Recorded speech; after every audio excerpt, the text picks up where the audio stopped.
흰 조복을 입고 금 자색 가는 배 겉옷을 입고 왕 앞에 나오니 수산성이 즐거이 부르며 기뻐하고 유다인에게는 영광과 즐거움과 기쁨과 존귀함이 있는지라. 아멘.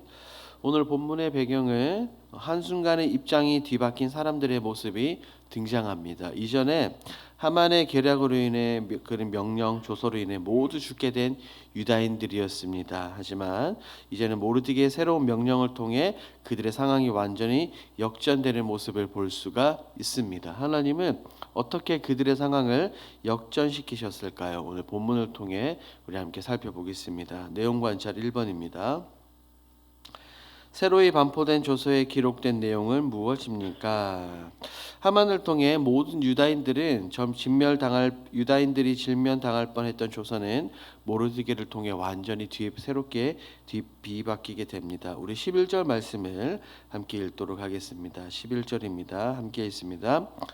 조서에는 왕이 여러 고을에 있는 유다인에게 허락하여 그들이 함께 모여 스스로 생명을 보호하여 각 지방의 백성 중 세력을 가지고 그들을 치려하는 자들과 그들의 처자를 죽이고 도륙하고 진멸하고 그 재산을 탈취하게 하되. 이 11절에 나오는 명령이 바로 이겁니다. 유다인들이 스스로 모여서 방어하라는 겁니다. 만약에 누군가가 그들을 공격한다면 유다인들은 가만히 있지 말고 그들을 역으로 공격하고 그들을 모두 진멸하여 그들의 재산을 다시 탈취하라는 명령이죠. 그들이 죽임을 당할 뻔했던 바로 그날 유다인들이 대적자들에게 그렇게 하도록 허락이 되었습니다. 이전의 명령과는 정확히 반대되는 이 명령인 것을 우리는 볼 수 있죠. 이렇게 새로운 명령이 전국에 반포될 때 어떤 일이 일어날까요? 내용 관찰 2번입니다.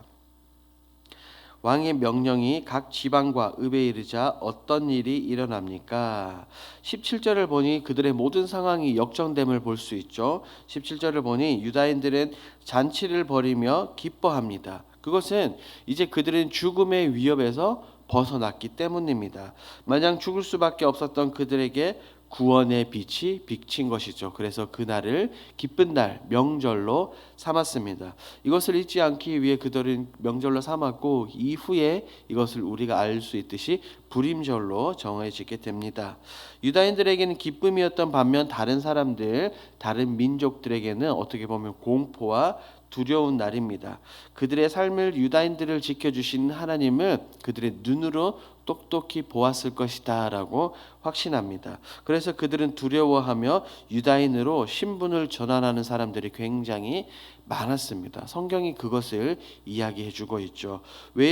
그렇다면 왜 이렇게 갑자기 모든 상황이 180도 변하게 된 것일까요? 그것을 3번 연구와 묵상에서 함께 살펴보겠습니다. 3번입니다. 죽음에 처했던 유다인의 운명은 왜 뒤바뀌게 됩니까? 이렇게 유다인의 운명이 뒤바뀌게 된 것에는 여러 가지 상황이 있습니다. 먼저는 보이지 않는 하나님의 간섭하심이죠. 그들을 구하고 그들을 생명을 보존하고자 하는 하나님의 간섭하심이 있었습니다. 그리고 자신의 신앙을 드러낸 에스더가 있었고 자신의 신앙을 드러낸 모르드게가 있었습니다. 그들은 죽음의 두려움을 이기고 자신들의 유다인임을 담대히 드러냈습니다. 더욱이 에스더는 왕 앞에서 울며 간청합니다. 그녀의 목숨을 걸고 이전 조서의 철회를 요청했습니다. 그리고 유다인들 모든 공동체원들은 애통하며 금식하며 마음을 다해 하나님께 간구했다는 것을 우리는 알 수 있죠. 그저 운 좋게 모든 상황이 한순간에 뒤바뀐 것이 아닙니다. 백성들의 눈물과 목숨을 건 기도가 있었습니다. 더욱이 그들 뒤에서 간섭하시고 역사하시는 그 하나님의 모습을, 하나님의 간섭하심을 우리가 기억할 필요가 있습니다. 이런 모습을 보면 우리는 무엇을 느낄 수 있을까요? 4번 우리 느낀 점으로 가보도록 하겠습니다. 4번입니다. 죽음에 처한 유다인에게 일어난 반전을 보며 무엇을 느낍니까? 제가 유다인이라서 처음에 만약 이 소식을 들었더라면 저는 믿기지 않았을 겁니다. 왜냐하면 이전에 선포된 이 조서 때문에 슬픔과 눈물, 고통 가운데 빠져 있었는데 그것을 뒤집는, 아니 오히려 그것보다 더 훨씬 강력한 조서가 내려오다니 쉽게 믿어지지 않을 것 같습니다. 우리 하나님은 이런 하나님이십니다. 앞서 제가 하만과 모르드게의 상황이 완전히 180도 역전되었다라는 본문으로 말씀을 나눴었습니다. 마찬가지로 역전의 하나님은 이 유다인들에게뿐 아니라 모르드게와 에스더에게만 간섭하시고 역사하시는 것이 아니라 오늘날 우리의 삶 가운데도 동일합니다. 사랑하는 하나님의 백성이 결코 슬픔 가운데 눈물 가운데 있는 것을 원하지 않으시기 때문입니다. 보십시오. 첫 번째 이 조서가 반포되었을 때는 그들에게 네 가지 반응이 있었습니다. 애통하며 금식하며 울고 부르짖었습니다. 하지만 모르드게를 통해서 새로운 명령이 조서가 반포되었을 때는 똑같이 그들에게 네 가지 반응이 있습니다. 영광과 즐거움과 기쁨과 존귀함이죠. 성경이 지금 우리에게 분명하게 그것을 보여주고 있습니다. 그들의 금식과 슬픔이 이제는 바뀌어 기쁨의 잔치가 된 것입니다. 저는 이런 역전의 하나님, 상황을 변화시키는 하나님을 보며 저는 신뢰와 경외를 느꼈습니다. 여러분은 어떻습니까? 역사하시는 하나님을 어찌 신뢰하지 않을 수 있겠냐는 겁니다. 5번 보도록 하겠습니다. 5번. 죽을 것 같았던 위기의 순간이 새 생명을 얻은 것처럼 변화된 적이 있다면 언제입니까? 저는 이 5번 질문에서 곧장 예수님의 십자가가 생각이 났습니다. 우리는 죽었던 존재입니다. 죄의 종노릇하며 마귀에게 끌려가는 것처럼 보였지만 그렇지 않습니다. 예수 그리스도로 말미암아 우리는 죽음이 아니라 생명을 얻게 되었습니다. 이제는 예수님 때문에, 예수님으로 인해서 우리는 진정으로 생명을 얻고 살아있는 존재가 되었습니다. 예전에 이런 고백을 들었습니다. 한 분의 고백입니다. 예전에 자동차가 정면으로 이렇게 꽝 충돌하는 큰 사고를 겪었습니다. 그 사고를 통해 누가 봐도 죽을 줄 알았는데 그 사고 이후에 멀쩡히 그 자동차에서 걸어 나왔다고 고백을 하는 것을 들었습니다.